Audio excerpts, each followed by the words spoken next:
അമ്മ ഒരു കാര്യം ചോദിച്ചോട്ടെ. എന്താ മോനെ? 2-3 വർഷങ്ങൾക്ക് മുമ്പേ ആണെങ്കിലേ എനിക്ക് ഭയങ്കര ദേഷ്യമുണ്ടായിരുന്നു.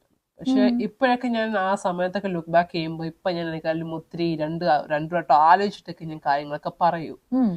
മമ്മി അന്ന് ഞാൻ അപ്പൊ എന്റെ ദേഷ്യത്തിന്റെ കാരണം ചോദിച്ചപ്പോ അമ്മ പറഞ്ഞു അതൊക്കെ ഹോർമോണൽ ചേഞ്ചസ് കാരണമാണ്. ഉം. പക്ഷെ ഇപ്പൊ ഞാൻ നോക്കുമ്പോ എനിക്ക് അങ്ങനത്തെ ദേഷ്യമൊന്നും വരുന്നില്ല. ഉം. ഇതെന്താ റീസൺ അമ്മ? അഡ്ലസൻസിന്റെ സ്റ്റേജസോ അങ്ങനെ വല്ലതും ഉണ്ടോ? അല്ലിക്കുട്ടാ, ഇപ്പൊ അല്ലിക്കുട്ടിന് എത്ര വയസ്സായി? 14 അമ്മ. 14 വയസ്സ്. സോ 2-3 ഇയേഴ്സ് ബാക്ക് എന്ന് പറയുമ്പോൾ ഒരു 11-12 ഇയേഴ്സ് ഉള്ള സമയം.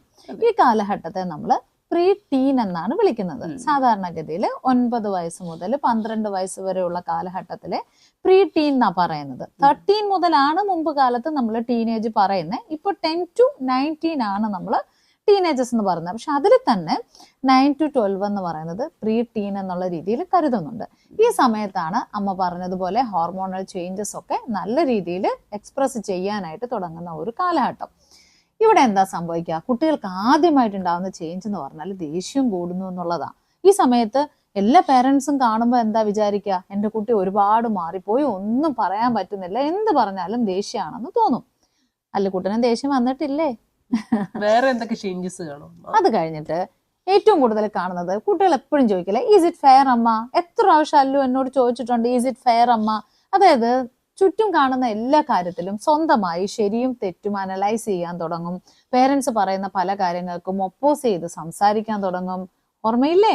സൗണ്ട് ഉയർത്തി സംസാരിക്കുന്നുണ്ടാവും. അപ്പൊ ഇതെല്ലാം എന്തുകൊണ്ടാ സംഭവിക്കുന്നത്? ഇതും അഡോളസൻസിൽ ഉണ്ടാവുന്ന ഒരു മാറ്റാണ്. ഇനി മൂന്നാമത് നോക്കിയാൽ മൂഡ് സ്വിങ്സ് ഉണ്ടാവും.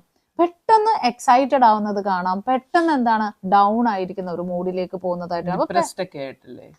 ഡിപ്രസ് ഇച്ചിരി വലിയ വാക്കാ, എങ്കിലും കുഴപ്പമില്ല. സോ ഇത്തിരി മൂഡ് ഓഫ് ആയിട്ടിരിക്കുന്ന ഒരു സാഹചര്യമൊക്കെ നമുക്ക് കാണാൻ പറ്റും. പിന്നെ കാണുന്ന ഒരു കാര്യം എന്താണെന്നറിയോ? വളരെ ഇറഗുലർ ആയിരിക്കുക, ഒരു ഡിസിപ്ലിനും ഇല്ലാണ്ടിരിക്കുക, റൂട്ടീൻസ് എല്ലാം തെറ്റിക്കുക, ഹൈജീൻ വളരെ വലിയൊരു പ്രശ്നമാണ് പല കുടുംബങ്ങളിലും. അപ്പൊ ഇത്തരത്തിലുള്ള പ്രശ്നങ്ങൾ ഉണ്ടാവുന്നു. പിന്നെ സിബ്ലിങ്സ് ഉണ്ടെങ്കിൽ അവരുമായിട്ട് ബഹളം വെക്കുക. പിന്നെന്താണ്? ഒരു ഓപ്പോസിറ്റ് സെക്സിനോട് ഒരു അട്രാക്ഷൻ. ശരിയല്ലേ? ഒരുങ്ങി നടക്കണം. അല്ലുകുട്ടനും തോന്നാറില്ലേ? ഇപ്പോഴും തോന്നാറുണ്ടല്ലോ അല്ലേ? ഒരുങ്ങി നടക്കണമെന്ന് തോന്നും. പിന്നെ എന്താ, നമ്മുടെ കൂട്ടുകാരുടെ കൂടെ ഒരുപാട് സമയം സ്പെൻഡ് ചെയ്യണം എന്ന് തോന്നും. ഒരു പിയർ പ്രഷർ ഉണ്ടാവും. ഇങ്ങനെ ഒരുപാട് ചേഞ്ചസ് ഉണ്ടാവുന്ന ഒരു കാലമാണ് പ്രീ ടീൻ കാലം. എന്നാൽ നമ്മളൊന്ന് ആലോചിച്ച് നോക്കിയേ, ഈ പ്രീ ടീൻ എന്ന് പറയുന്നത് കുട്ടികൾ ഇങ്ങനെയൊക്കെയുള്ള ബിഹേവിയർ കാണിക്കുന്നത് കൊണ്ട് പരിഭ്രാന്തിപ്പെടേണ്ട കാര്യമൊന്നുമില്ല. കുട്ടികളും ഇല്ല, പേരൻസും ഇല്ല. Because this is quiet normal. അപ്പൊ ഇങ്ങനെയൊക്കെയുള്ള ചില സാഹചര്യങ്ങൾ വരുമ്പോൾ കുട്ടികൾ തന്നെ പഠിക്കാത്തത് എന്താന്ന് ചോദിച്ചാൽ അവർക്ക് എങ്ങനെ പഠിക്കണം എന്നറിയില്ല.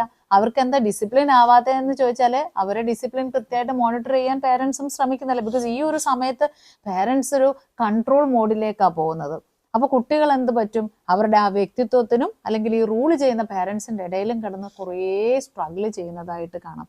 സോ ഇപ്പൊ അല്ലുക്കുട്ടൻ അതിനെയൊക്കെ ഫേസ് ചെയ്തു എന്ന് പറഞ്ഞാല് യഥാർത്ഥത്തിൽ എല്ലാ കുട്ടികൾക്കും ഈ ഒരു റിയലൈസേഷൻ ഉണ്ടാവും. ആ റിയലൈസേഷൻ ഉണ്ടാവാനുള്ള ഒരു സ്പേസ് നമ്മൾ അവർക്ക് കൊടുക്കണമെന്ന് മാത്രം.